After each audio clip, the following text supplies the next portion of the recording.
Pada kesempatan kali ini kami akan membahas episode 6 Jujutsu Kaisen Season 2. Sebelum masuk ke pembahasan, bantu kami dengan klik subscribe dan like-nya ya. Oke, jadi mari kita mulai saja pembahasannya. Episode kali ini berjudul Soyokoto atau It's Like That, yang artinya seperti itu.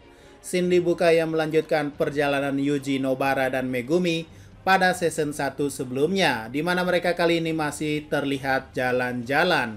Tapi Megumi, si anak pendiam, malah pengen balik ke rumah. Dan juga Nobara mau pulang juga. Tapi Yuji malah mengajak Nobara buat nonton film yang berjudul Manusia Cacing Tanah 4. Tentu saja Nobara menolak karena judulnya agak ngeri. Dan juga ia belum pernah menonton seri ke-1, 2, dan 3. Ya, ini ibaratnya ngajakin orang nonton John Wick 4 tapi belum nonton yang ke-1, 2, dan 3.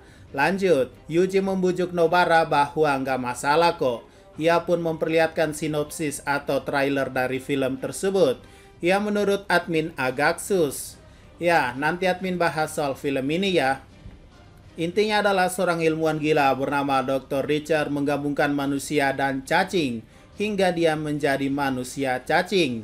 Dan ketika seorang mahasiswa pecinta lingkungan datang ke rumah manusia cacing tersebut, salah satunya adalah si gadis bertemu dengan manusia cacing dan mereka jatuh cinta. Tapi suatu malam, teman-teman gadis ini menemukan fakta bahwa orang tersebut adalah monster dan ingin membunuhnya. Hingga anak-anaknya pun yang jumlahnya cukup banyak mengerumuni mahasiswa tersebut. Tamat. Ya, menurut pendapat pribadi admin, walaupun sesama pria, selera Yuji ngeri banget coy. Agak geli sih, bahkan ekspresi Nobara mewakili perasaan itu. Hingga akhirnya Nobara mau lanjut belanja lagi. Dan Yuji pengen nonton film aja. Lanjut ke scene sekolah Jujutsu Kyoto. Ini adalah lanjutan dari season satunya juga, di mana Aoi, Todo, dan Mei Mei menyarankan Sennin, Maki, Panda, Nobara, Megumi, dan Yuji direkomendasikan menjadi penyihir Jujutsu tingkat 1. Ya, ini baru rekomendasi ya. Belum resmi jadi naik pangkat karena mereka harus menjalani misi dulu yang tingkatannya sama atau lebih tinggi dari tingkat 1. Jika mereka berhasil menyelesaikan misi tersebut, mereka bisa menjadi penyihir Jujutsu tingkat 1. Lanjut, di sini Aoi dan Mei Mei sedang melakukan pertandingan tenis meja sambil ngobrol tentang siswa yang baru saja mereka rekomendasikan. Intinya Todo itu sangat besto friendo. Ketika nanti Yuji jadi penyihir tingkat 1, ia ingin sekali menjalani misi bersama Yuji, dan itu takkan bisa dihentikan. Tapi ekspektasi besar Todo harus pupus karena sesuai pernyataan Mei Mei bahwa yang merekomendasikan mereka takkan bisa menemani mereka dalam misi. Kecuali mungkin bukan mereka yang rekomendasiin. Pasti Todo dan Yuji bisa bersama. Ya, ekspresi Todo bikin ngagak sih. Sayang sekali ya, besto friendo. Bahkan jika kalian perhatikan poin 5 dari Todo tak bergerak dan akhirnya Mei Mei menang dengan angka 11-5. Lanjut, sebelumnya Yuji dilihatin oleh seorang gadis dari jauh dan saat Nobara berjalan, ia didekati dan buset, tinggi banget cuy. Nobara sambil tercengang begitu. Mereka pun singgah di restoran untuk minum bareng. Di sana dijelaskan bahwa dia adalah teman Yuji. Dan ini adalah dia pas SMP saat hari kelulusan. Dan perubahannya sangat signifikan, di mana tingginya bertambah 15 cm. Dan juga ia berfoto bersama Yuji di hari kelulusan. Ia menjelaskan bahwa saat melihat Yuji sebelumnya, ia pengen minta nomor teleponnya. Karena hari ini ia akan pindah ke Tokyo. Dan mungkin inilah satu-satunya kesempatan. Dan ya, apakah seperti itu? Ya, seperti itu. Nobara pun lanjut cepat tanggap dan memanggil Megumi yang lebih kenal Yuji. Gadis yang bernama Yuko Ozawa ini pun bertanya apakah Nobara juga menyukai Yuji. Tapi jawaban Nobara langsung to the point saja dan berkata tidak. Sampai bumi terbalik pun jawabannya tetap tidak. Tapi entah kenapa jantungnya berdegup kencang. Lanjut, Megumi pun datang dan mengerti. Oh, yang itu. Megumi pun menjelaskan bahwa Yuji tak memiliki pacar saat ini karena di kamarnya pun ia memasang poster gadis lain. Dan menjawab pertanyaan Yuko, tipe gadis Yuji adalah cewek tinggi. Ini pun membuat Yuko memiliki kesempatan dan Nobara langsung menelponnya ke sini. Tapi yang bikin ngagak di sini adalah kenapa chatnya simple banget ya. Nggak banyak bacot, si Yuji main oke-oke aja. Yuji pun datang dan langsung mengenali Yuko yang bahkan sudah memiliki tampilan yang berbeda. Ini membuat Nobara dan Megumi memberikan nilai 10 karena Yuji langsung mengenali temannya tersebut. Flashback ke masa lalu di mana Yuji ketika masih SMP, saat itu Yuji ditanya siapa cewek di kelas yang kamu suka. Dan Yuji menjawab tidak ada, tapi jika harus memilih, ia akan memilih Ozawa. Walaupun ia gendut, tapi cara makan dan tulisannya bagus. Ozawa yang mendengarnya pun tampak suka, tapi kemudian pergi meninggalkan mereka. Namun pada hari itu Ozawa menyadari kalau hari itu Itadori bisa melihat sisi dirinya yang tak ia ketahui.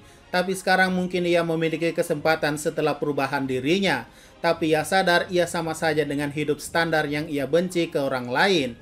Sehingga ketika diantar pulang oleh Yuji pun, Ozawa tak berani mengungkapkan perasaannya. Endingnya pun ditutup di mana mereka bertiga akhirnya pulang bersama setelah jalan-jalan 1 hari penuh ini. Namun tetap saja Yuji pengen nonton film cacing menggelikan itu. Lanjut, berpindah ke tempat lain di mana Utahime mengingat perkataan Gojo tentang pengkhianat yang bekerja dengan roh kutukan dan memanggil 3 serangkai ini. Ada 2 yang dicurigai sebagai pengkhianat. Satunya adalah pejabat tinggi yang lebih tinggi dari kepala sekolah. Hal ini tak bisa dicampuri karena tingkatannya mereka lebih tinggi. Satunya berasal dari kalangan siswa yang memberikan informasi ini pada para petinggi. Tapi lanjut ke scene lain di mana Miwa mencari Mechamaru yang ternyata lagi tertidur. Pindah ke scene lain lagi di mana terduga pertama adalah Mechamaru dan mereka menerapkan sistem eliminasi. Maksudnya adalah dari semua siswa SMK Kyoto. Siswa yang dicurigai pertama adalah Mechamaru. Tapi jika terbukti Mechamaru tidak bersalah, maka akan lanjut ke siswa berikutnya. Contohnya adalah Miwa. Jika Miwa bukan, maka lanjut lagi. Dan seterusnya begitu. Nah, paham kan? Dan akhirnya Utahime sampai ke lokasi tubuh asli Mechamaru yang memiliki kemampuan mengendalikan boneka. Dan ketika dibuka, Mechamarunya tidak ada. Namun ini membuktikan bahwa dialah pengkhianatnya. Sementara itu lokasi asli Mechamaru didatangi oleh 2 orang, yaitu Mahito dan juga Geto. Ternyata mereka sudah menjalin kontrak atau sumpah pengikat. Sebagai bayaran atas informasi dari Mechamaru, tubuh Mechamaru akan diubah oleh kemampuan Mahito. Ya, mungkin karena tubuhnya sakit-sakitan kali ya, makanya perlu perubahan ini. Dan benar saja tubuh Mechamaru terlihat lebih sehat dan bisa berdiri lagi. Dan akhirnya ketika kesepakatan sudah terpenuhi, mereka kembali menjadi musuh dan siap bertarung. Pertarungan pun dimulai di mana Mahito dengan mudah mengalahkan boneka Mechamaru. Tapi tiba-tiba Mechamaru hilang, namun sebenarnya kejutan datang di bawah kaki Mahito yang membuatnya terlempar sampai di atas bendungan. Dan keluarlah sesuatu di balik bendungan, yaitu robot super besar yang bernama Ultimate Mechamaru Mode Armor Absolute Ultimate Mechamaru Prototype No Zero. Mahito yang melihatnya pun tahu bahwa jiwanya ada di kepala. Dan benar saja ia berada di kepala layaknya pengendali robot. Di sini ia berpikir bahwa menghubungi Gojo Satoru atau menghubungi bonekanya untuk memberikan informasi rencana ke Shibuya. Namun sayangnya komunikasinya terputus akibat penghalang yang diciptakan Geto. Dan targetnya sekarang mensucikan Mahito agar bisa mengalahkan Geto berikutnya. Dan selama ini ia sudah melihat semuanya. Tiba-tiba ada sosok yang terbayang di pikirannya, yaitu Miwa, mungkin gadis yang disukai Mechamaru. Dan akhirnya ia pun menembakkan laser kekuatan jujutsunya untuk menghabisi Mahito. Apakah berhasil? Bersambung. Oke, mungkin itu saja pembahasan pada episode 6 Jujutsu Kaisen season 2-nya ini ya. Kita lanjut lagi untuk next episode di minggu depan. Jika ada pertanyaan dan masukan, silakan komentar saja di bawah. Sekian dari pembahasan kali ini, jangan lupa like, share, dan komentarnya ya.